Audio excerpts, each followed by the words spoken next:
Bien, Dios le bendiga, mis amados hermanos. Muchas bendiciones y paz tengan cada uno de ustedes en el nombre del Señor Jesucristo, nuestro Salvador. Bien, ¿quién es el hijo de pecado y el hijo de perdición? ¿O el hombre de pecado?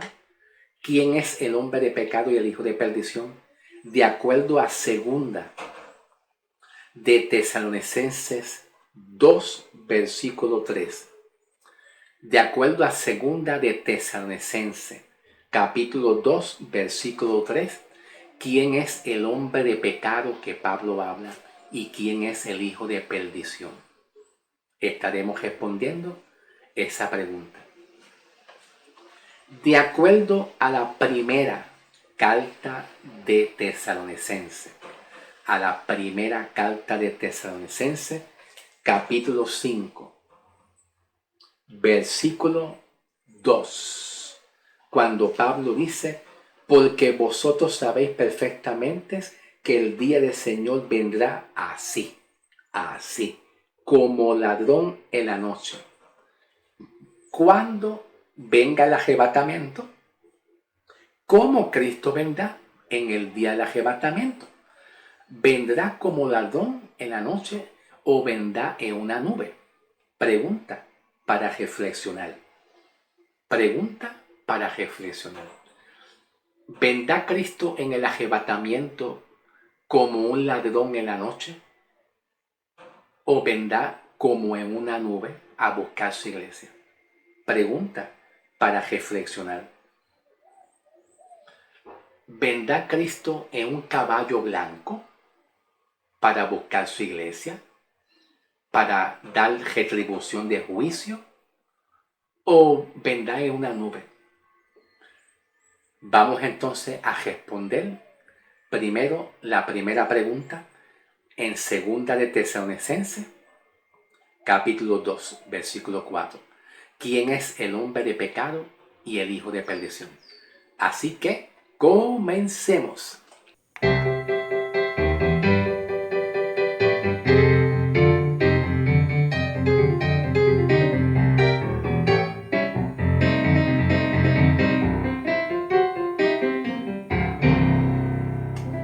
Bien, ¿quién es el hombre de pecado y el hijo de perdición? En segunda de Tesalonicenses, capítulo 2.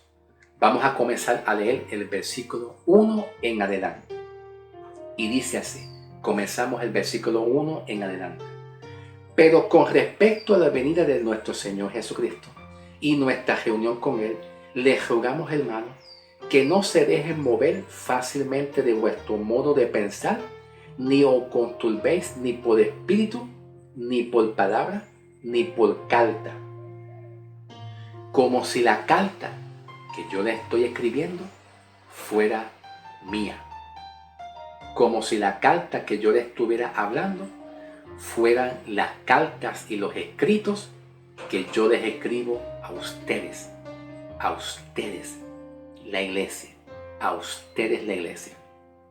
Ok, vamos a hacer una pausa, ¿verdad? Para entonces yo poder explicar el versículo 2, antes de yo ir al versículo 3.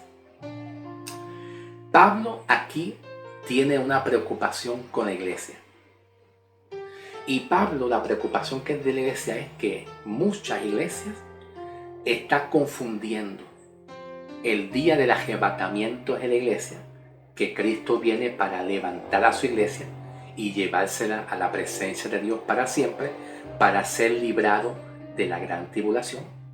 Pablo aquí en segunda de Tesalonicenses 2:3 está preocupado diciendo: tengan cuidado con otras cartas. ¿Cuáles cartas?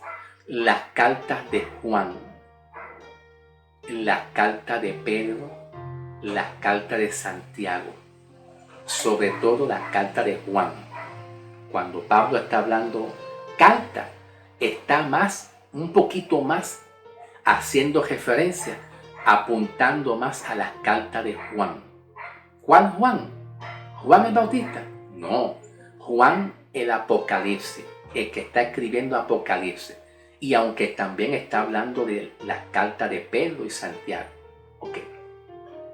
Muchos de los escritos de las cartas de Santiago, Pedro, Juan, están señalando una promesa que Jesús le está dando al pueblo judío, que hace referente a la gran tribulación en adelante. Los escritos de las cartas de Pablo hacen referencia al tiempo presente, que se le conoce como la dispensación de la gracia, a la iglesia de Cristo, el cuerpo de Cristo, que somos nosotros en este tiempo.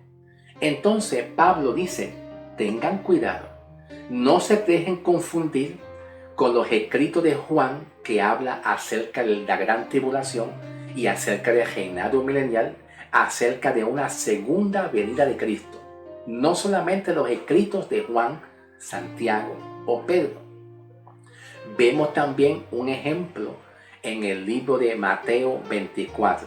Vamos entonces a ir a Mateo 24, un momentito. Mateo 24. ¿Ok? Versículos 13 y 14 dice, mas el que persevere hasta el fin, ese será salvo.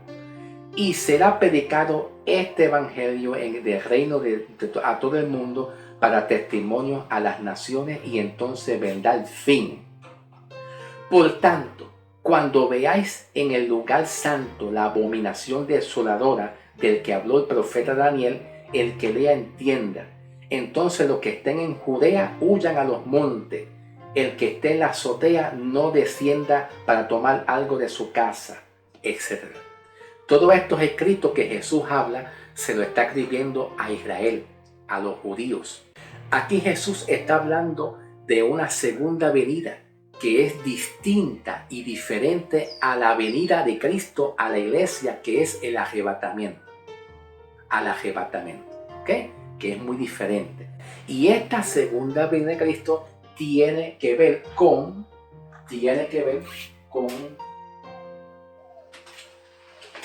el Almagedón. ¿Ok? Con la venida de Cristo, una segunda venida de Cristo, que tiene que ver con el Almagedón. ¿Qué es el Almagedón? Ok. Apocalipsis capítulo 16, versículos 15 y 16. Versículo 15 y 16. Dice el versículo 15. He aquí yo vengo como un ladrón. Bienaventurado el que vela y guarda su ropa para que no ande desnudo y vea su vergüenza. Y los reunió en un lugar que en el hebreo se le llama el Almagedón. Ok. En el versículo 15 dice, he aquí yo vengo. Pablo está dando una referencia en cuanto a una segunda venida de Cristo, que no tiene nada que ver con la iglesia, con el arrebatamiento de la iglesia a las nubes. Que esta segunda venida de Cristo se va a manifestar después que pase el arrebatamiento. Después que pase el arrebatamiento, y mayormente se va a manifestar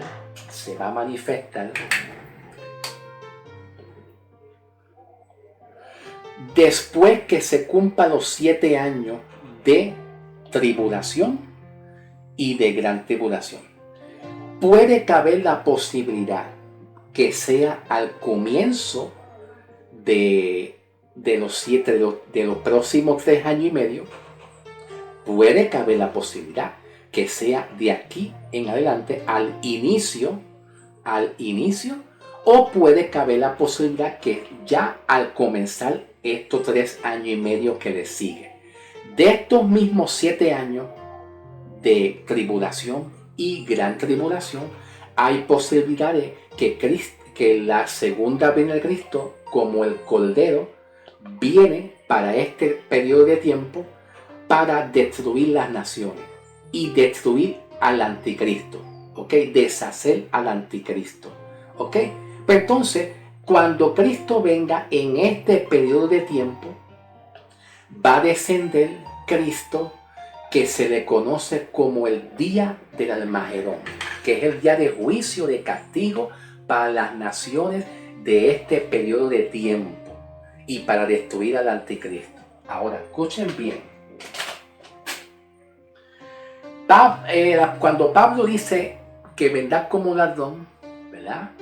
Pues vendrá de repente, como ladrón que no va a avisar, no va a avisar y viene a traer juicio, castigo a esas naciones en contra de Israel y esas naciones que se quedaron, que no aceptaron a Cristo en el tiempo de la iglesia, que no aceptaron a Cristo, ¿verdad? Pablo expresa, tengan cuidado con esas cartas, porque esas cartas yo no las escribí. Esas cartas tienen que ver con Pedro o posiblemente con Santiago o probablemente con Juan. Esas cartas no son mías. Yo no las escribí para ustedes la iglesia. Estas cartas contradicen. ¿Por qué? Bueno, escuchen bien. Para los judíos, las 12 tribus de Israel, a ellos no se les reveló el misterio del rapto o del arrebatamiento. Para los judíos no se les reveló nada que tenga que ver con el día de la venida de Cristo, que es el rapto. Los judíos no se les reveló eso. Los judíos actuales, en la ciudad de los judíos, en la actualidad, a ellos, los que no creyeron en Cristo, en su Salvador y Mesías, ellos están esperando a su verdadero Salvador. Ellos están esperando a su verdadero Mesías. Después del arrebatamiento de la iglesia, que nos vayamos con Cristo nosotros, la iglesia, los gentiles, los judíos están esperando mucho a su Salvador. Ellos ya tienen preparado el templo para hacerle sacrificio, etcétera, a Jesús. ¿Ok? Pero que ese tiempo tiene que ver con un tiempo de juicio, de castigo, porque proféticamente dice en Jeremías 30, versículo 7, dice que vendrá un tiempo de dolor, de angustia para Jacob, y Jacob tiene que ver con Israel, las 12 tribus, que son los judíos también en el tiempo de Jesús. Vendrá un tiempo, y cuando los judíos sepan, entiendan, que cuando terminen los primeros 3 años y medio de paz y de seguridad, ¿verdad? Aunque va a haber tribulación en esos tiempos como quiera, ¿verdad? Pero cuando terminen esos 3 años y medio, los judíos se van a percatar de la profecía que Jesús habló en Mateo 24. Mateo 24, versículo 15. Por tanto, cuando veas el lugar santo y la abominación desoladora que habló el profeta Daniel, el que lea entienda, huyan. Dios lo va a proteger. Cuando habla de Judea, huyan a la Judea. Lo de Judea tiene que ver con los judíos. Versículo 3. Nadie os engañe de ninguna manera, porque no vendrá sin que venga antes la apostasía. La apostasía es el tiempo final, donde Jesús va a determinar que cuando finalice el tiempo máximo de la apostasía que estamos viviendo, que son tiempos, la palabra apostasía tiene que ver con algo que se sale del lugar, algo que está fuera de algo, y ese algo que está fuera de algo tiene que ver algo que es relacionado con la doctrina del evangelio. No se relaciona necesariamente con actitudes o con comportamiento de personas. Se relaciona a cuando hay personas que se salen fuera de la verdad doctrinal del evangelio. Se salen fuera, abandonan la fe, abandonan la real sana doctrina del evangelio que Cristo nos provee a nosotros en este tiempo. Dice: nadie os engañe de ninguna manera, porque no vendrá sin que antes venga la apostasía y se manifieste el hombre de pecado y el hijo de perdición. Bien, vamos a pasar al próximo video, número 2, para hablar quién es el el hombre de pecado. El hombre de pecado, el hijo de perdición, ¿quiénes son? Vamos a pasar al video 2. para entonces discutir quién es el hombre de pecado y el hijo de perdición. ¿Ok?